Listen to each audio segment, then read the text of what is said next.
예, 오늘 우리가 상고할 이 비유는 너무 잘 알려져 있고 또 짧고 이해하기 쉬운 내용입니다.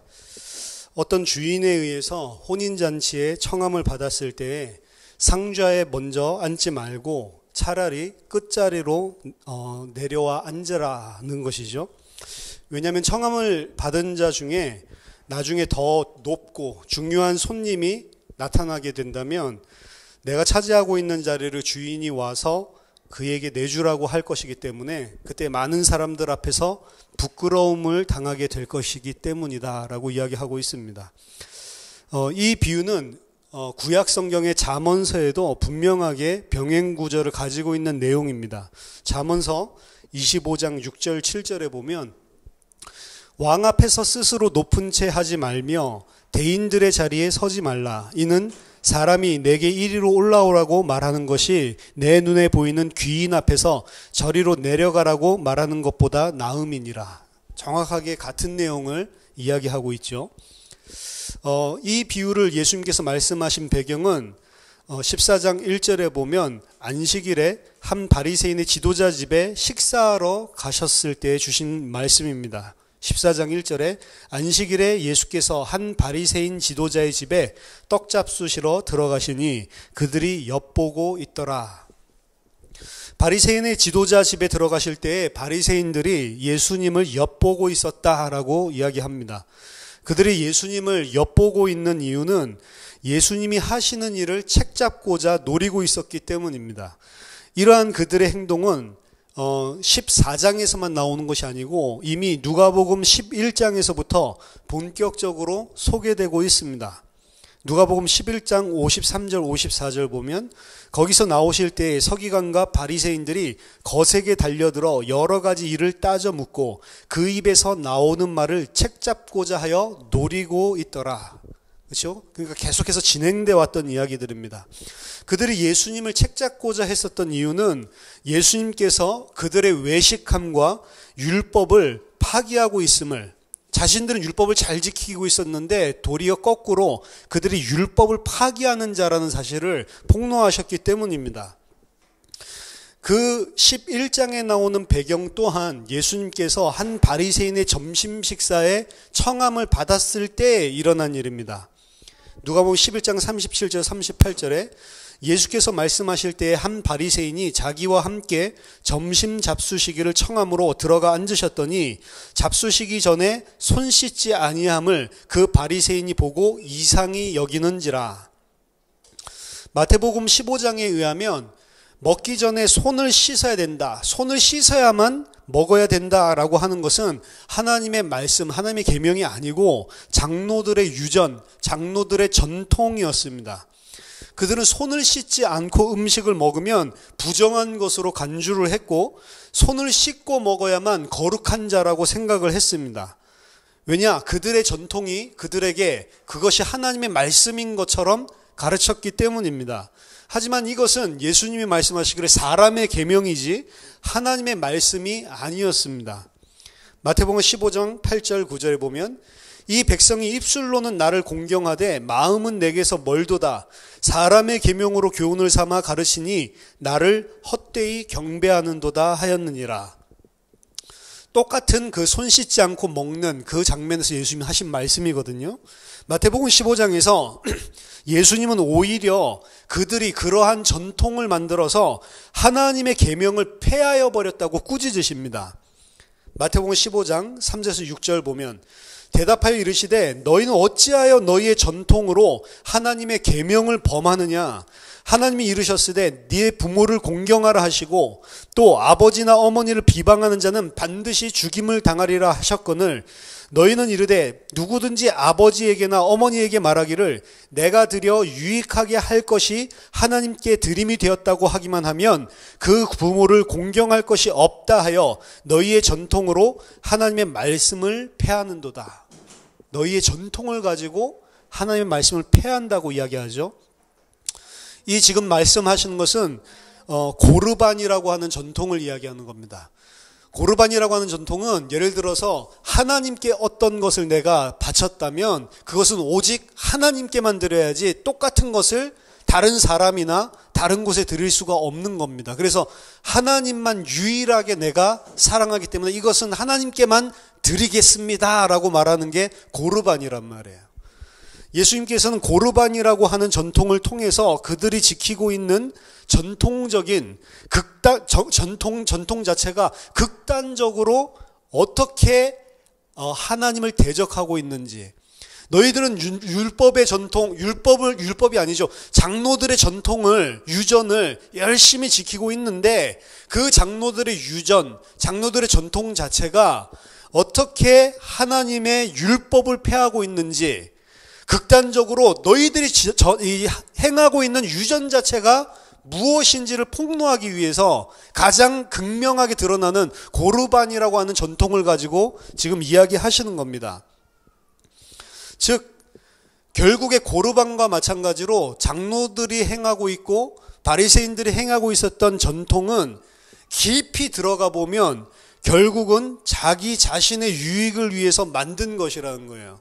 왜냐하면 이 사람들이 고르반이라고 하는 제도를 만들어 놓고 하나님께만 우리가 온전한 사랑을 드리자라고 겉으로는 정확하게 하나님의 말씀대로 사는 것처럼 해놨지만, 그들은 이 고르반을 통해서 부모님께 뭔가 자기가 드려야 될 것이 싫으면 이거는 하나님께만 드립니다 고르반이라고 고백해놓고 부모에게 해야 될 도리를 안 하는 거예요.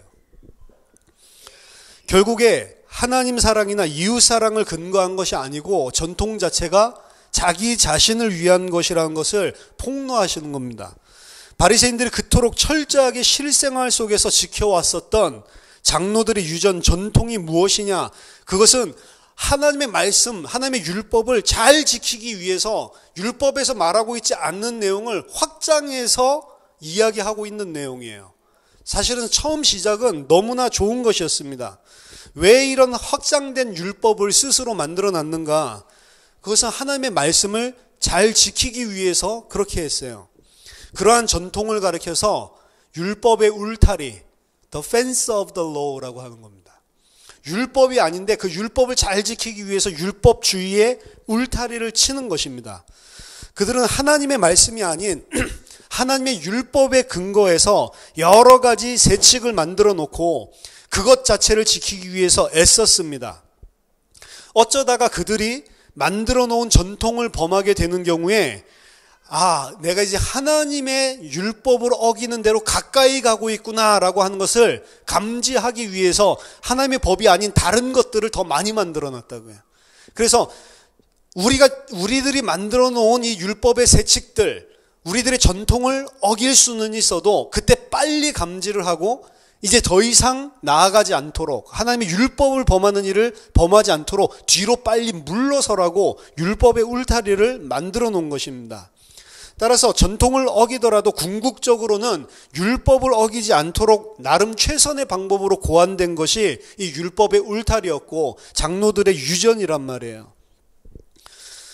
그리고 그 전통을 하나님의 율법과 동일시해서 최선을 다해서 지켰습니다. 그러면 사실은 그 장로들의 유전이라고 하는 것은 좋은 거잖아요.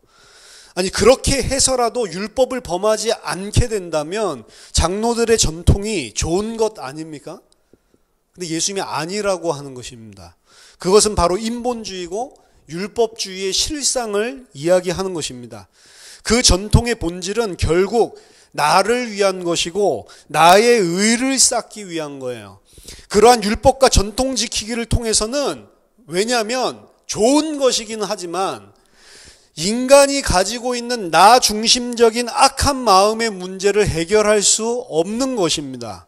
그것을 적나라하게 보여주고 있는 것이 고르반이 악용되고 있는 전통이란 말이에요. 악용되고 있는 전통의 사례를 들어서 예수님이 너희들이 기껏해서 만들어 놓은 그것은 하나님 앞에 의가 되는 것이 아니고 도리어 그것 또한 너희 자신을 위한 것이고 하나님의 말씀을 지키는 게 아니다라는 것을 예수님께서 이야기하시는 것입니다. 이들은 자신들이 열심히 그 전통을 지키면 하나님의 말씀을 잘 지키는 거라고 생각을 했어요. 그렇지가 않다니까요. 고르반을 악용해서 하나님께 드리는 것은 다른 사람에게 드릴 수 없는 유일한 것이다 라고 이야기를 했지만 그들은 결국에 사람의 문제, 인간의 마음의 문제가 해결이 안 되었기 때문에 그 전통 자체를 악용해서 부모님께 마땅히 드려야 될 것을 안 드리기 위해서 활용을 했단 말이에요. 그러면서 그것을 보고 고르반을 지키기 위해서 우리 부모님께는 이거는 절대로 드릴 수가 없다라고 이야기를 하는 것입니다. 결국에 율법을 열심히 지키고 자신이 만들어 놓은 전통을 열심히 지킨다 한들 뭐가 안 바뀌냐면 자신이 가지고 있는 마음의 문제, 악한 마음의 문제가 해결이 안 된다는 것입니다. 전통 지키는 것은 좋아 보이지만 그것으로 악한 마음의 문제는 해결할 수 없는 것이고 그것으로 하나님 앞에 설 수 있는 구원을 받을 수는 없다는 것입니다.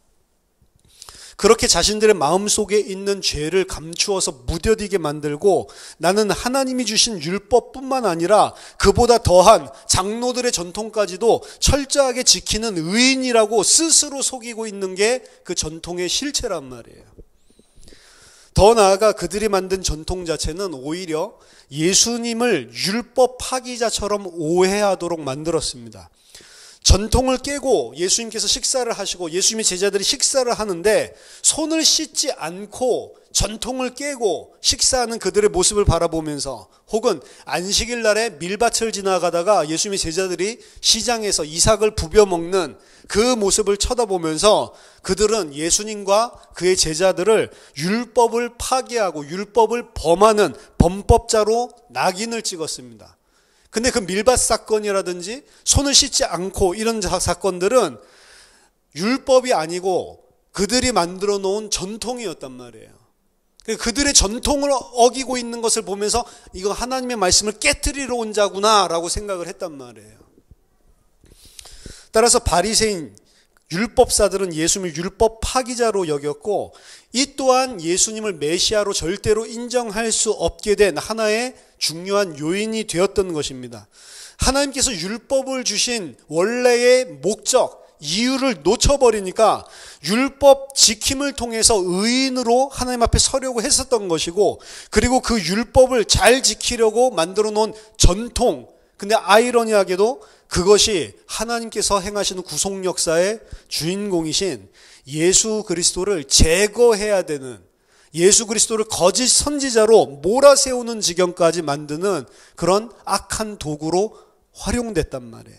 이것이 인간이 스스로 하나님의 법을 잘 지켜보겠다고 하는 것의 결과입니다. 결과적으로 너무 좋아 보이지만 하나님의 계명을 어기고 하나님을 대적하는 자리로 세운단 말이에요. 너무 좋아 보여도 인간이 하는 모든 것은 다 죄라고 하는 것입니다. 아담 또한 선악과에 대한 하나님의 명령을 더 잘 지키기 위해서 선악과를 먹지 말라고만 하나님께서 명령하셨는데 선악과를 먹지도 말고 만지지도 말라라고 이야기했습니다. 율법의 울타리를 친 거죠. 하지만 유대 해석 전통에 의하면 도리어 그 울타리 때문에 뱀이 여자를 속일 수 있었다라고 해석을 하고 있습니다. 이 유대인들이 이야기하는 이 확장된 성경 이야기를 리텔링 바이블, 다시 이야기하는, 다시 풀어서 이야기하는 성경이라고 하는데요. 이것이 하나의 어떤 지금으로 치면 장르같이 유행하고 있었던 겁니다. 사도행전 7장의 스데반의 설교도 리텔링 바이블이라고 할 수가 있는 건데요.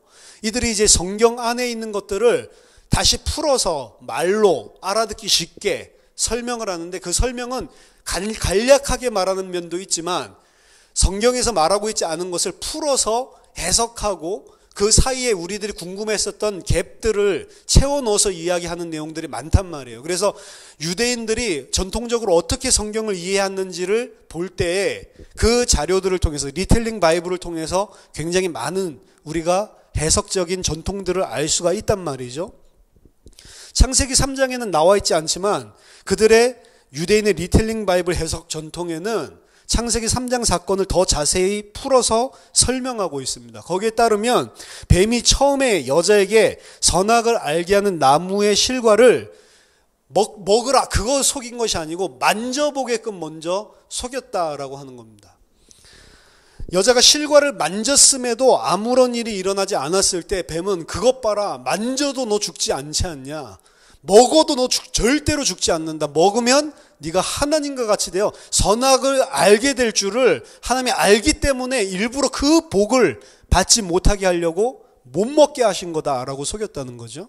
여자는 자신이 선악을 알게 한 나무의 실과를 만졌을 때 아무런 일이 일어나지 않은 것을 보고 먹어도 역시 죽지 않겠구나, 하나님에게 속았구나라고 생각을 하게 된 것입니다.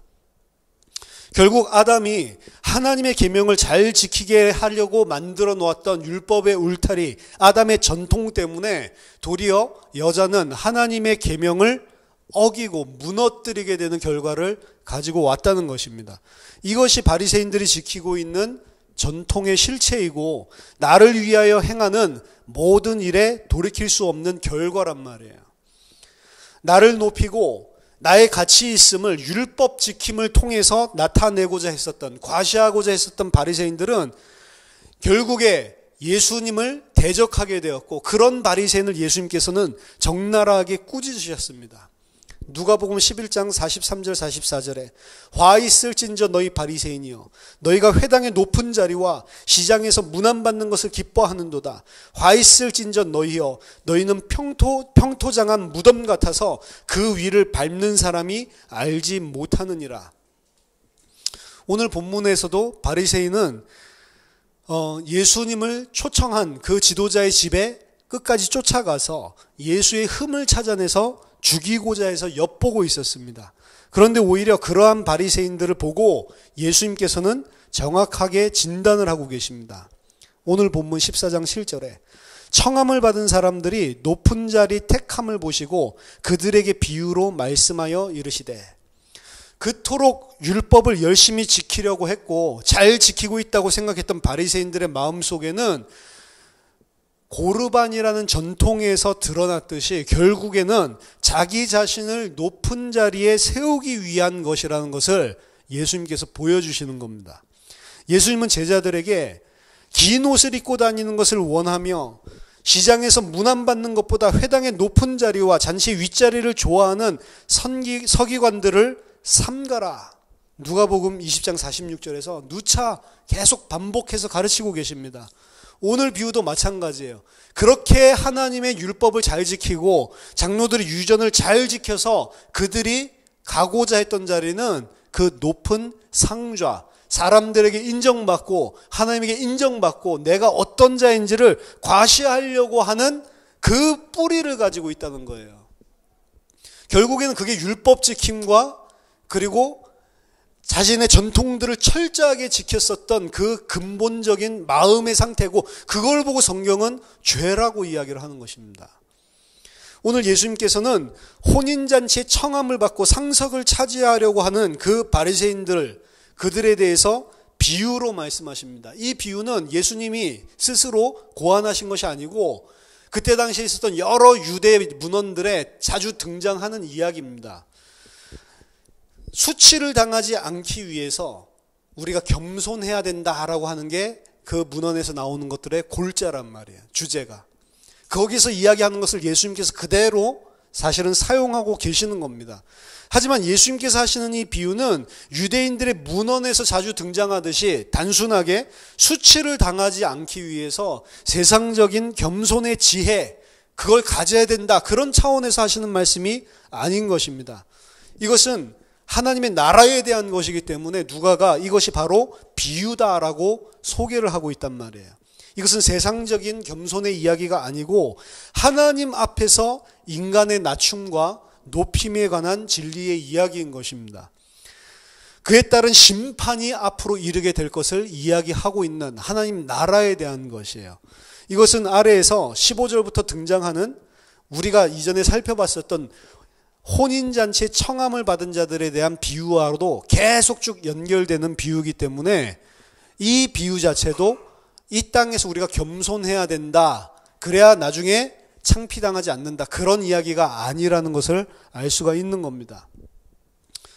14장 8절 9절 보면 네가 누구에게나 혼인잔치에 청함을 받았을 때에 높은 자리에 앉지 말라. 그렇지 않으면 너보다 더 높은 사람이 청함을 받은 경우에 너와 그를 청한 자가 와서 너더러 이 사람에게 자리를 내주라 하리니 그때 네가 부끄러워 끝자리로 가게 되리라. 바리새인들이 앞다투어 차지하려고 했었던, 바리새인들이 율법 지킴과 전통 지킴을 통해서 차지하려고 했었던 그 높은 자리는 무엇입니까? 그것은 9절에 예수님께서 네 자리라고 표현을 하시죠. 네 자리를 내주라 라고 이야기를 하죠. 그 자리는 헬라어로 토포스, 헬라어로 분명하게 표현하고 있습니다. 토포스는 뭐냐? 단순하게 그냥 번역하면 장소입니다. 하지만 요한계시록 강의에서 말씀드렸다시피 그것은 바로 하나님이 예비하신 곳, 하나님의 성전을 의미하는 거예요. 토포스는. 예수님은 바리새인들이 그저 식사 자리에서 높은 자리를 앞다투어 앉으려고 하는 그 세상적인 이야기를 하는 것이 아니었습니다. 이 비유를 듣고 그저 남의 잔치자리에 가서 상석에 앉으면 안 되고 거기서 쫓겨날까 봐 두려워서 오히려 말석에 앉아야지 이런 식으로 이해를 하면 안 된단 말이에요. 근데 저는 어렸을 때 이 비유를 많이 들으면서 늘 그걸 생각했거든요. 아, 끝자리에 가서 앉아야지. 그럼 내가 나중에 높은 자리에 갈 수 있겠지. 그렇게 겸손하게 살라는 거구나. 그런 식으로밖에 저에게 안 부딪혔단 말이에요. 설교를 들으면서. 그 이야기가 아니라는 것입니다. 우리는 겸손해야 된다는 윤리, 도덕적인 일반적인 교훈으로 이 비유를 이해하면 안 되는 것입니다. 예수님은 식사 초대 자리에서 상석에 앉으려고 하는 그들의 모습 속에서 그 모습을 통해서 하나님의 나라에 대해서 지금 가르치고 계신 것입니다. 바리새인들은 자신의 율법 지킴, 전통 지킴을 통해서 당연히 그들이 하나님 나라의 성전에 들어가서 앉을 수 있을 것이라고 생각했단 말이에요. 그들의 이러한 율법 지킴, 자기들의 의로 당연히 그들은 그 자리에 들어갈 수 있으리라고 생각을 했습니다.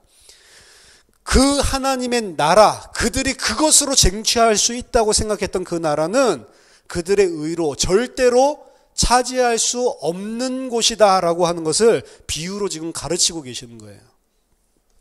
14장 10절에 청함을 받았을 때 차라리 가서 끝자리에 앉으라.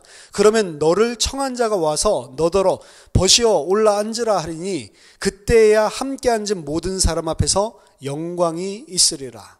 누가 그 하나님의 나라에 올라가 앉을 수 있냐? 그것은 거꾸로 가장 낮은 자리에 앉은 자가 올라가는 거다라고 이야기를 합니다. 그 삶이 바로 예수님께서 이 땅에서 보여주신 삶이란 말이에요. 빌립보서 2장 5절에서 11절 너희 안에 이 마음을 품으라 곧 그리스도 예수의 마음이니 그는 근본 하나님의 본체시나 하나님과 동등됨을 취할 것으로 여기지 아니하시고 오히려 자기를 비워 종의 형체를 가지사 사람들과 같이 되셨고 사람의 모양으로 나타나사 자기를 낮추시고 죽기까지 복종하셨으니 곧 십자가에 죽으심이라. 이러므로 하나님이 그를 지극히 높여 모든 이름 위에 뛰어난 이름을 주사 하늘에 있는 자들과 땅에 있는 자들과 땅 아래에 있는 자들로 모든 무릎을 예수의 이름에 꿇게 하시고 모든 입으로 예수 그리스도를 주라 시인하여 하나님 아버지께 영광을 돌리게 하였느니라. 지금 이 빌립보서 2장 5절에서 11절까지 읽은 이 내용이 오늘 비유에서 나온 모든 컨셉과 단어들을 그대로 사용하고 있단 말이에요. 우리가 내려가서 말석에 앉아 있을 때 나중에 주인이 청해서 상석에 앉으라 했을 때 모든 사람에게 영광을 받는다라고 이야기를 하고 있죠. 빌립보서 2장에서도 예수님의 삶을 똑같이 표현하고 있는 것입니다. 우리가 내려가야 되는 말석의 자리는 뭐냐? 바로 자기를 부인하고 자기를 비워 종의 형체를 가지고 자기 자신을 낮춰서 죽으시기까지 복종하셨던 십자가의 죽음의 자리란 말이에요. 그때 비로소 하나님이 그를 거꾸로 지극히 높여서 모든 이름 위에 뛰어난 이름을 주시고 영광을 주신다라고 되어 있는 겁니다. 따라서 가장 낮은 자리에 앉은 그가 모든 사람 앞에서 영광을 받는다라고 오늘도 이야기를 하고 있는 거예요. 뭐가 그게 영광이겠어요? 지금 이거 하나님 나라 이야기를 하고 있는 것이란 말입니다. 따라서 오늘 비유는 잔치자리 이야기가 아니고 바로 종말론적인 심판에 관한 비유다라고 하는 게 그 영광이라는 단어에서도 분명하게 드러나고 있단 말이에요. 11절에 무릇 자기를 높이는 자는 낮아지고 자기를 낮추는 자는 높아지리라. 이게 예수님께서 가르치고 있는 정말 하나님의 나라 토포스에 들어갈 그 하나님의 백성에 대한 그들이 당연히 가지고 있는 모습을 이야기하고 있는 것입니다. 너희들이 겸손하고 낮춰야 된다라는 이야기가 아니에요. 겸손하고 낮춰야 된다라고 생각하는 것은 세상적인 윤리 도덕적인 그런 기준에서 나의 의쌓기에 불과한 거란 말이에요. 아니 낮추라고 분명히 이야기하셨는데 낮추라고 이야기한 게 그 낮추라는 이야기가 아니라니까요. 예수님의 제자였던 야고보와 요한은 예수님 따라다니면서 주님이 영광 중에 앉게 되시면 우리 중 하나는 주의 우편에 하나는 주의 좌편에 앉게 해달라고 요구를 했습니다. 그때 예수님께서 주신 말씀입니다. 마가복음 10장 42절에서 45절. 예수께서 불러다가 이르시되 이방인의 집권자들이 그들을 임의로 주관하고 그 고관들이 그들에게 권세를 부리는 줄을 너희가 알거니와 너희 중에는 그렇지 않을지니 너희 중에 누구든지 크고자 하는 자는 너희를 섬기는 자가 되고 너희 중에 누구든지 으뜸이 되고자 하는 자는 모든 사람의 종이 되어야 하리라. 인자가 온 것은 섬김을 받으려 함이 아니요 도리어 섬기려 하고 자기 목숨을 많은 사람의 대속물로 주려 함이니라. 하나님의 나라의 제자도는 세상과 정반대의 것이다 라고 이야기를 합니다. 하나님의 나라에서 높임을 받으려면 오히려 자기 자신을 낮추고 다른 사람을 섬기는 것이다. 그것이 하나님 나라의 통치권이다 라고 이야기를 합니다. 그것이 바로 내가 이 땅에 온 이유다. 이렇게 사는 것이 바로 하나님 나라에서 왕노릇하는 거다 라고 이야기를 한단 말이에요. 세상 사람들이 세상 권세자들이 왕노릇하는 거랑 다르단 말입니다. 나를 부인하고 내가 다른 사람을 오히려 섬기고 나는 죽기까지 내 자신을 부인하고 있는 그 삶 자체가 세상을 통치하는 왕의 모습이란 말이에요. 권세자의 모습. 여러분 그리스도와 함께 왕노릇한다라고 생각했을 때 이제 이 땅에서 낮춰져서 고생하다가 나중에 가면 왕이 돼서 통치하고 다스리겠지. 그때 통치하고 다스림 여러분 뭐 생각하고 계신 겁니까? 그렇죠. 이제 대역전 드라마가 일어나서 이제 막 울분을 다 쏟아내고 내가 이 땅에서 이렇게 당했으니까 이제 권세 부려야지. 그렇게 생각하십니까? 그게 하나님 나라의 권세가 아니라니까요. 하나님 나라의 통치와 권세. 그럼 계속 이렇게 살란 말이야? 영원토록? 그렇다니까요. 그게 하기 싫죠. 그러니까 이 땅에서 배우라고 하는 거예요. 하나님의 제자도는 세상의 도와 정반대의 것입니다. 하지만 야고보 요한뿐만 아니라 예수님을 따르던 다른 제자들까지도 전부 다 예수 그리스도 따라다니면서 그 옆에서 그 세상적인 권세를 부리려고 했었단 말이에요. 야고보 요한은 겉으로 드러냈기 때문에 오늘 예수님이 딱 까놓고 말하고 우리가 뭐 저런 게 있어 라고 이야기하지만 제자들 다 똑같았다니까요. 왜냐? 마가복음 10장 41절에 10 제자가 듣고 야고보와 요한에 대하여 화를 내거늘. 왜 화를 낼까요? 내가 앉아야 되는데 지네들이 엄마 깨차고 거기에 들어가려고 하니까. 그렇죠? 그들도 다 그 자리가 탐나서 예수님 앞에서 열심을 부렸던 거란 말이에요. 그것이 바로 종교요, 율법이요, 인본주의요. 오늘 이야기하고 있는 이 바리새인들의 상좌 다툼이란 말이에요. 바로 상석을 다투는 바리새인과 똑같은 모습을 하고 제자들도 예수님 공생애 때 예수님을 쫓아다닌 거라니까요.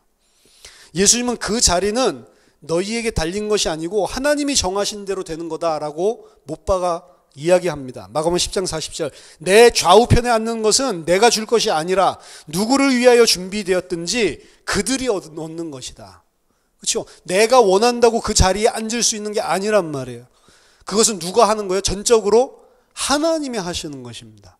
하나님이 하시는 것이고 하나님께서 준비한 자들이 있는 거예요. 우리는 우리가 열심히 뭔가를 해가지고 그 자리를 차지할 수 있을 거라고 생각을 하는데 예수님은 그 자리는 하나님께서 준비하신 자들이 앉는 거다라고 이야기를 하는 겁니다. 혼인잔치의 상석은 내가 앉을 만한 자격을 갖춰서 경쟁하고 쟁취해 나가는 자리가 아니란 말이에요. 그것은 하나님께서 창세전에 준비하신 대로 앉혀지는 자리일 뿐입니다. 이미 혼인잔치에 청함을 받은 자 중에는 상석에 앉을 자를 청한 주인이 다 이미 정해놨단 말이에요. 누가 오면 이 상석에 앉히고 누가 오면 두 번째 자리에 앉히고 이미 주인이 다 정해놓은 거죠. 그것을 우리 기억을 해야 됩니다. 우리가 거기 어디에 하나님께서 앉히게 하실지 그것은 우리의 알바, 너희들이 알바가 아니고 너희들이 열심 부려가지고 쟁취하는 자리가 아니라는 것입니다. 오히려 그 상석에 앉을 자는 이 땅에서 어떤 것으로 드러나냐면 내가 그 자리에 앉을 만한 자격이 없는 자라는 것을 절실하게 알고 있는 사람, 그것을 알 수 있도록 하나님께서 은혜를 주신 사람, 그 사람을 위해서 준비해 놓으신 자리라는 것을 명심을 해야 돼요. 거꾸로란 말이에요. 그 자리에 앉고 싶어서 내가 이 땅에서 열심히 살아가지고 내가 하나님 자리에, 하나님 나라에 갔을 때 높은 자리에 앉아야 되지. 이게 아니란 말이에요. 오히려 그런 사람은 오늘 바리새인들에게 이야기한 것처럼 내쫓김을 당하게 되는 겁니다. 거꾸로 나는 절대로 그 자리에 앉을 수 없는 처절한 죄인이다, 난 자격 없는 자다라고 나 자신을 하나님께서 은혜 주셔서 정말로 보게 된 사람, 그 사람이 오히려 그 상석에 나중에 청함을 받고 앉게 되는 손님이 된단 말이에요. 내가 그 자리에 앉을 자격이 없음을 은혜로 깨달은 그 자가 오히려 나중에 그 자리에 앉게 되는 겁니다. 그 사람은 그럼 어떻게 살죠? 내가 자격 없음을 너무 잘 알기 때문에 상석에 절대로 안 앉고 말석에 앉게 되는 겁니다. 이것을 보고 겸손이라고 합니까? 겸손 아니죠. 겸손할 게 있어야지 그걸 겸손이라고 이야기를 하지.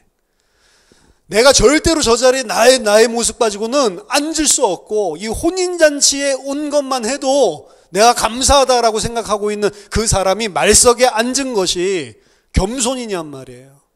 그 겸손불이라고 하는 게 아니라 내가 저기에 충분히 앉을 수 있는데 내가 여기 앉아 있으면 나중에 하나님이 나를 그쪽에 높여주시겠지라는 이야기가 아니란 말이에요. 근데 그런 식으로 너무나 우리가 마치 겸손해야 될 만한 뭔가 구석이 있는 것처럼 그러면서 생각을 하는 거죠. 여러분, 우리가 하나님 앞에서 겸손해야 할 구석이라도 있습니까?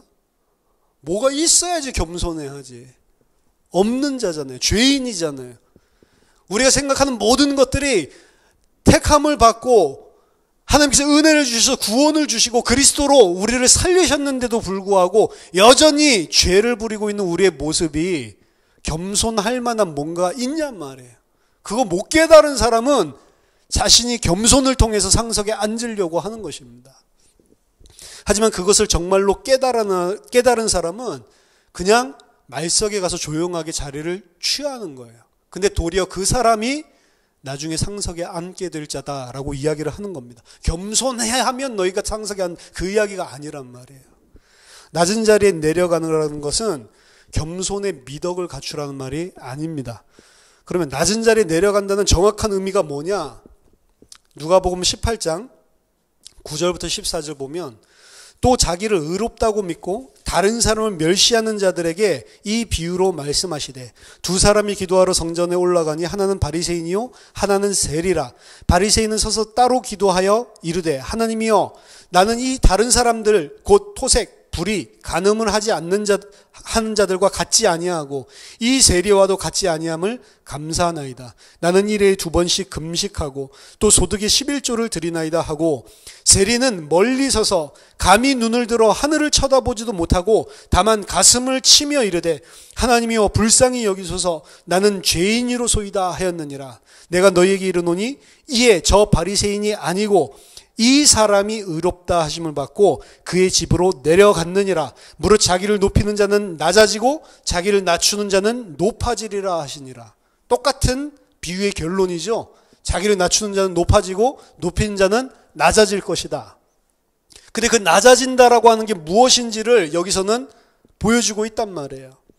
성전에 올라온 바리새인과 세리의 요 모습을 보면서 무엇이 낮아지는 것이고 무엇이 높아지려고 하는 것인지를 가르치는 겁니다. 이 바리새인은 예수님께서 이르시기를 자기를 의롭다고 믿고 다른 사람을 멸시하는 자다라고 서두부터 이야기를 하죠. 자기의 의를 쌓는 자, 그것을 힘삼아서 사는 자는 반드시 자신의 그 의를 가지고 남을 판단하고 비판하게 되어 있습니다. 왜 교회 안에서 그렇게 많은 비난과 말들이 많을 수 있는가? 자기 자신은 저 세리와 같지 않다고 생각하는 사람들이 있기 때문에 그런 겁니다. 있는 정도가 아니라 많죠. 나는 저 세리와 같지 않고 토색, 불의, 간음하는 자들과는 전혀 다른 의로운 자입니다 라고 믿고 있기 때문에 그렇단 말이에요.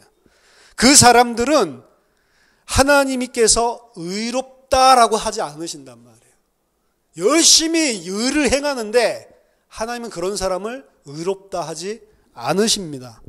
정말 하나님이 의롭다 칭하시는 자는 거꾸로 분명히 삶은 세리, 아주 형편없는 그런 삶의 모습을 가졌을지라도 뭘 지각하고 있냐면 멀리 서서 감히 눈을 들어 하늘을 쳐다보지도 못하고 가슴을 치면서 하나님의 은혜가 없이는 그 어떠한 가망성도 없는 나는 죄인입니다 라는 것을 자각하고 있는 사람, 그 사람을 하나님은 의롭다라고 거꾸로 이야기하신단 말이에요. 이 세리는 그 누구에 대해서도 판단하지 않습니다. 왜 그렇죠? 자기 자신이 억만 죄인이라는 것을 알고 있기 때문에 그래요. 나는 그 누구보다도 더 죄인의 괴수라는 사실을 알고 있기 때문에 그것이 바로 나를 낮추는 거예요. 낮추는 게 아니고 더 정확하게 말한다면 원래 자기의 자신이 자기 자리가 어디인지를 아는 자입니다. 이것은 겸손을 이야기하는 것이 아니고 원래 내 자리를 알고 있는 사람, 원래 하나님 앞에서 내가 무엇인지를 아는 사람, 그것을 보고 자기를 낮추는 자다라고 이야기를 하고 있는 거예요. 하나님은 그 자기의 자리를 알고 있는 이 세리를 의롭다라고 칭하셨습니다. 그리고 이 세리는 그 의롭다 칭하심을 받고 그의 집으로 내려갔다라고 합니다. 본 비유에서 바리새인과 이 세리는 처음에 성전으로 올라오는 장면이 드러나죠. 그리고 성전에서 자기 자신을 가슴을 치면서 하나님의 은혜가 필요한 자라고 고백했었던 이 세리는 의롭다 칭하심을 받고 자기의 집으로 내려갔다, 올라갔다, 내려갔다, 지금 이 표현을 쓰고 있죠. 바리새인은 내려갔다라는 표현이 안 나옵니다. 바리새인은 여전히 그 성전에 올라가 있습니다. 하지만 하나님께 의롭다 칭함을 받은 그는 그 성전에서 나와서 그의 집으로 내려갔다라고 이야기를 합니다. 아이러니하게도 하나님께서 의롭다 칭하심을 한 그 자는 그 성전에서 나와서 그의 집으로 내려가고, 하나님께서 보셨을 때 의롭지 않고 자기 의를 가지고 죄를 똘똘 뭉쳐서 자기 높임을 하려고 했었던 그 바리새인은, 그 다른 사람을 멸시하고 자기 의를 내세웠던 그 사람은 그 성전에 올라가서 그 성전 안에 계속 거하고 있는 거예요. 내려오지를 않습니다. 그가 내려오지 않았던 그 성전은 뭡니까? 그것이 바로 육신적인 예루살렘, 육신적인 성전, 바로 율법을 상징하는 거예요. 그 사람은 계속 그 성전에 유하게 되는 것입니다. 그는 절대로 그 무너지고 말아버리고 없어져 버릴 성전을 못 내려오게 돼 있어요. 못 벗어납니다. 하지만 하나님께 의롭다 칭함을 받은 그 세리는 그 율법의 성전, 장차 망할 그 하나님을 대적하고 자기 의를 통해 하나님 만나고자 하는 그 율법의 성전에서 내려와서 그의 집으로 가는 거예요. 그의 집이 여러분 누구 집입니까? 세리 자기의 집? 성전에서 내려와서 자기 집으로 갔다 이렇게 생각하시죠. 아니요, 그의 집입니다. 하나님의 집. 이 사람이 가는 곳이 진짜 하나님이 함께 하시는 그 집이란 말이에요. 진짜로 하나님께서 이야기하는 참 성전, 하나님이 함께 하시는 성전을 의미하는 것입니다. 그 하나님의 집으로 가는 자의 이 땅에서의 삶은 화려한 성전을 등지고 낮은 곳으로 내려오는 모양새를 하고 있는 거예요. 그게 바로 예수님께서 이 땅에 내려오셨다라고 하는 표현에서 동일하게 드러나는 겁니다. 카타바이노. 요한복음 6장 38절, 내가 하늘에서 내려온 것은 내 뜻을 행하려 함이 아니요 나를 보내신 이의 뜻을 행하려 함이니라. 요한복음 6장 51절, 나는 하늘에서 내려온 살아있는 떡이니 사람이 이 떡을 먹으면 영생하리라. 내가 줄 떡은 곧 세상의 생명을 위한 내 살이니라 하시니라.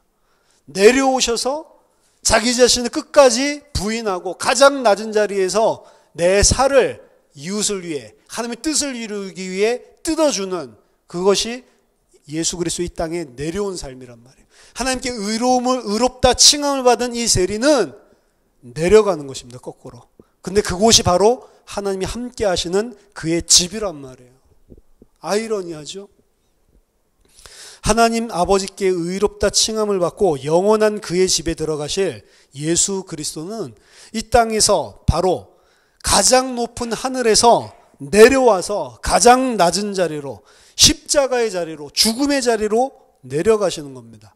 이와 같이 그의 집, 하나님 아버지의 집에 들어갈 세리도 이 땅에서는 그 높은 성전 꼭대기에서 내려와서 가장 낮은 자리로 들어가는 거예요.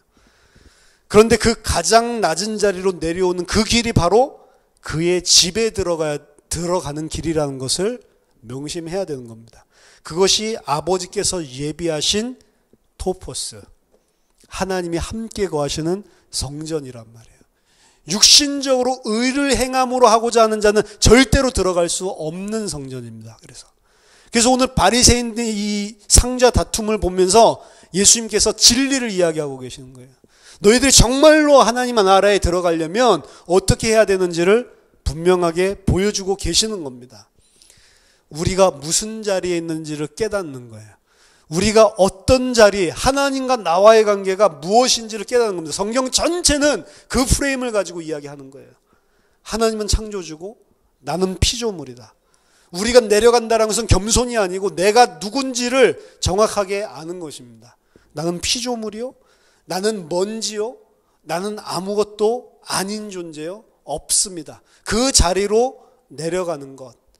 그것을 보고 자기 자신을 낮추는 자라고 하는 겁니다. 그리고 그 자는 하나님 나라에 들어가게 된다라고 이야기를 하고 있는 겁니다. 우리가 이 땅에서 세상의 권세자들과 같이 이 땅에서 내가 쌓은 뭔가, 내가 쌓은 의로 절대로 하나님을 기쁘시게 할 수 없습니다. 하나님을 정말로 기쁘시게 하는 것은 내가 누구며 내가 어떻게 해야지만 살 수 있는지를 알고 전적으로 하나님의 은혜만 갈구하는 이 세리 같은 사람이 오히려 하나님과 함께할 사람이란 말이에요.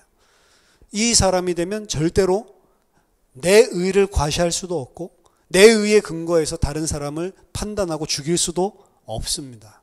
그렇죠? 극명하게 드러나는 것입니다.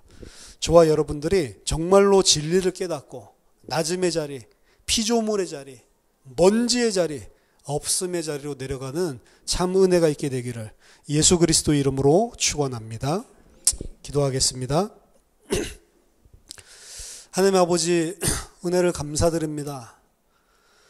하나님 성령께서 우리에게 깨닫게 하시고 정확하게 실체를, 우리 자신이 무엇인지를, 또 하나님의 영광이 무엇인지를 보게 하셔서 하나님 나를 부인하고 하나님의 의, 하나님의 사랑, 하나님의 은혜에만 온전히 기대어 사는 하나님의 백성 될 수 있도록 주님 성령으로 인도해 주시옵소서. 예수 그리스도 이름으로 기도하옵나이다. 아멘.